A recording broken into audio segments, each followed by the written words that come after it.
This is the PickBits Daily Signal for Thursday, July 30th, your signal in the day's tech noise. Here's the lineup. 1. Washington just closed the American market to Chinese robots, and if your operations plan counted on one, that plan changed overnight. 2. 3 bars in San Francisco are scanning every face at the door, and the database follows you across the street. 3. OpenAI open-sourced the security tool it says fixed thousands of its own bugs, and it runs free from your terminal. And 4, on the brighter side, an Oxford team is going straight at the scariest stretch of a chronic illness, the months when nobody is watching. Let's get into it.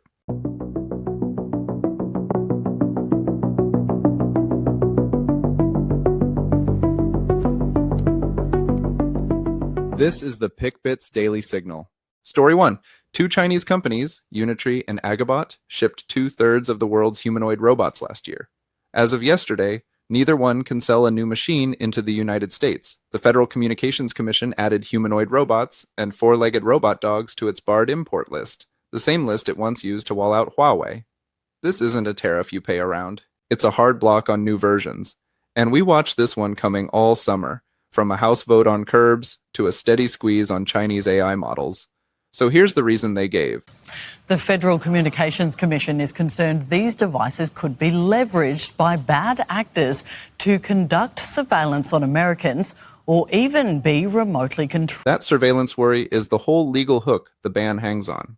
If your automation roadmap for next year penciled in a Unitree G1 or any Chinese quadruped, treat that path as closed and rescope to Tesla, Figure, Boston Dynamics, or Agility before you commit $1. And the question I would put to any robot vendor in writing is a plain one. Is your machine on the FCC's list as a new version, yes or no? The ban turns on that classification, not on where the company keeps its headquarters. If you own that roadmap, send this to whoever signs off on the budget. Story 2. We have spent months on this show tracking who gets to point a camera at you. License plate readers, towers at the border, glasses built to hide your face from the lens. This one is different, and here is why. Nobody voted on it, and it isn't the government doing it. 3 gay bars in the Castro, the Mix, Badlands, and Toad Hall put scanning kiosks right at the door. Here's what they capture.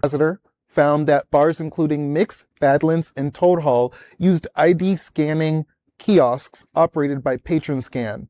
The systems collect personal information such as names, addresses, genders, and behavioral data inside venues. Not one city council approved that. No notice, no consent form, no hearing. Now, a drunk regular who got tossed last week is a real problem, and the bars will tell you a shared list is just a smarter bouncer. Fair enough. But look at the receipt. An unflagged scan sticks around for 21 days. Get flagged by a bar, and it can ride for 5 years. And back in 2018, a state investigation found this exact system had already logged more than 500,000 customer records in Sacramento in 5 months. You do have a lever. If you got scanned, the San Francisco Standard published the steps to delete your record, and I would use them today because nothing purges on its own once a bar has flagged you. Nobody voted on this. If you drink in that neighborhood, send this to the person you go out with.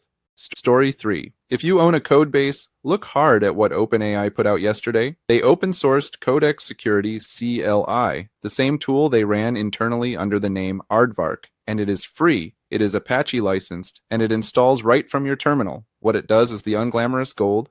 It scans your repo, it confirms which of the vulnerabilities are actually real and not noise, and then it writes the fix.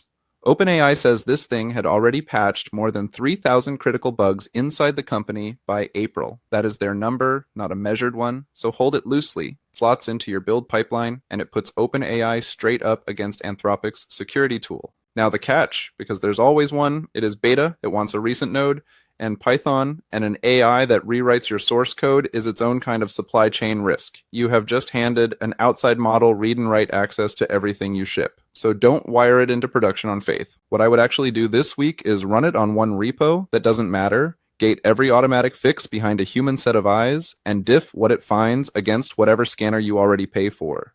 If you are testing Anthropic's tool too, run both on the same code and compare the real fixes to the false alarms. This is a two-way race now, and it earns a proper test. Send this to whoever owns your security tooling. Story 4. Picture someone living with Crohn's disease, 3 months out from their next specialist appointment, and a flare is just starting. That gap, the weeks when no doctor is watching, is the most dangerous part of a chronic illness, and the part the whole system is worst at. An Oxford spinout called Mireille launched this week to go straight at it. Here's the problem they set out to fix. Most AI in healthcare fails before it ever even reaches a patient.